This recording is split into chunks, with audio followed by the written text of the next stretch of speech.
নমস্কার। কেমন আছেন আপনারা সবাই? আশা করি ঈশ্বরের কৃপায় আপনারা সকলে খুব ভালো আছেন, সুস্থ আছেন। আমরাও ভালো আছি। আমার নতুন আরও একটি ভ্লগে আপনাদের সকলকে স্বাগত জানাই। সকাল সকাল আলুর তরকারি বসিয়ে দিয়েছি। আজকে রুটি দিয়ে আলুর তরকারি হবে একদম সিম্পল। 5 ফোড়ন, শুকনো লঙ্কা ফোড়ন দিয়ে একটু টমেটো দিয়েছি। আলুটা নাড়াচড়ে করেই ব্যাস জল দিয়ে দেবো।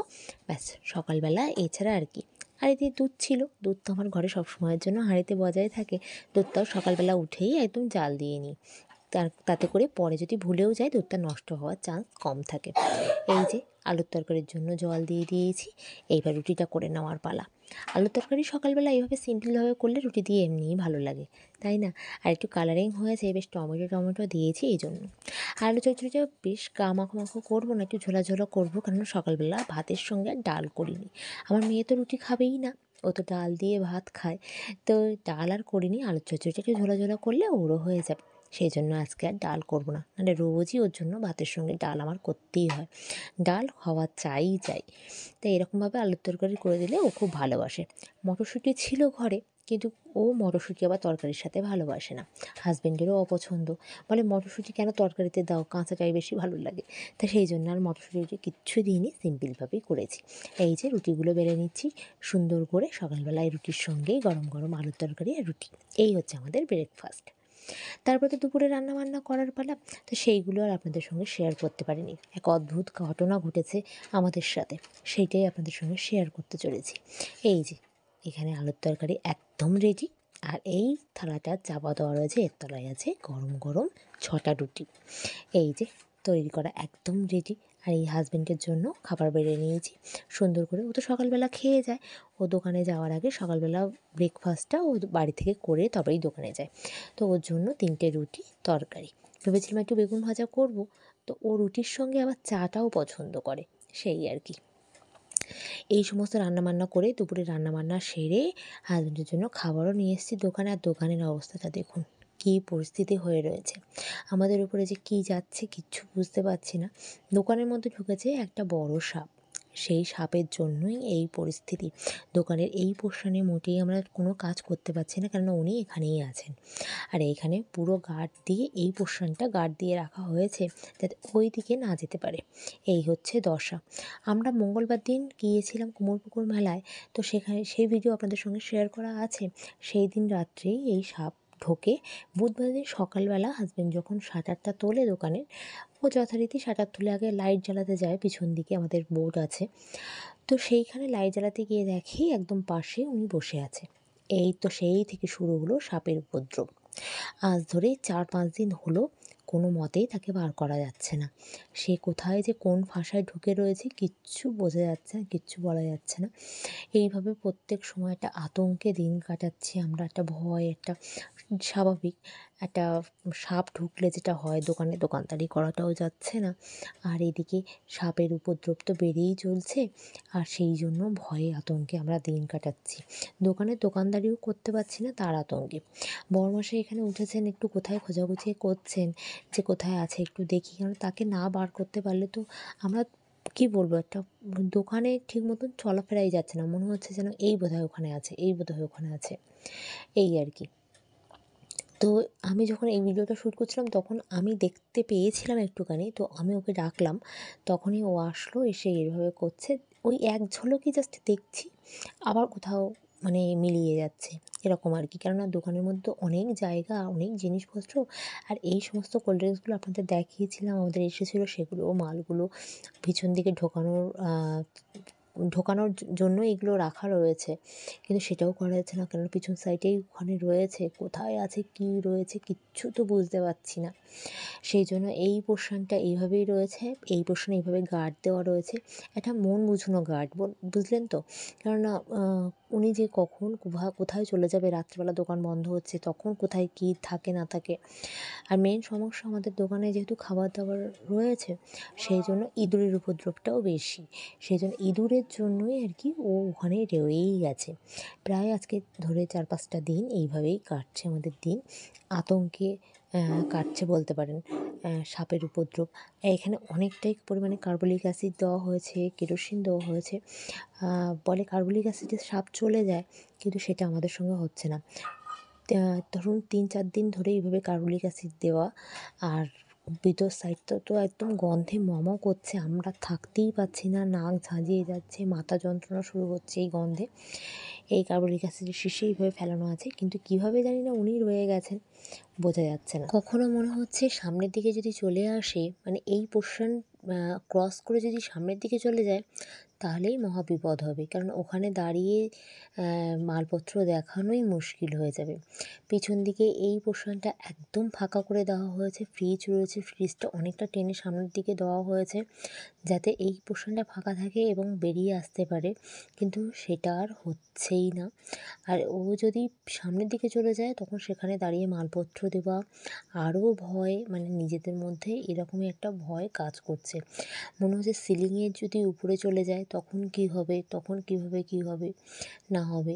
এখান দিয়ে আমি বারবার দেখার চেষ্টা করছি ভিতরটা, যে ভিতরটায় কিছু দেখা যায় কিচ্ছু দেখা যাচ্ছে না, বোঝা যাচ্ছে না। আর যখনই যেখানে দেখতে পাচ্ছি তার নিমেষের মধ্যে 2 সেকেন্ডও লাগছে না সেখান থেকে অন্য জায়গায় মিলিয়ে যেতে। শুধু ভয় লাগছে যে এই জায়গায় যদি চলে আসে, এটা ক্রস করে কিংবা তলায়, আমাদের থাকার তলায় যে ছোটো ছোটো ফাঁকাগুলো আছে সেখান দিয়ে, এটা একটা ভয় যে এখানে দাঁড়িয়ে থাকা হয় বা কিছুটা ডিঙিয়ে যখন যাচ্ছি তখন সেটাই সবথেকে গণ্ডগোল।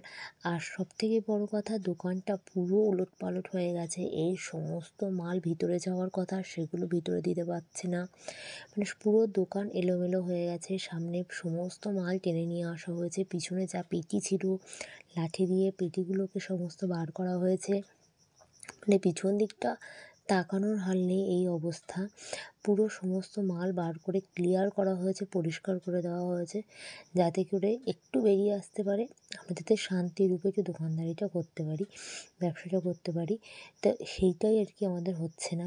কী হবে না হবে একটা ভয় আতঙ্ক সবসময় কাজ করছে। সবাই বলছে কিছু হবে না, কিছু হবে না, কিন্তু কিছু হবে না বলতে বলতে নিজেদের মধ্যে একটা আতঙ্ক ভয় চলে আসে।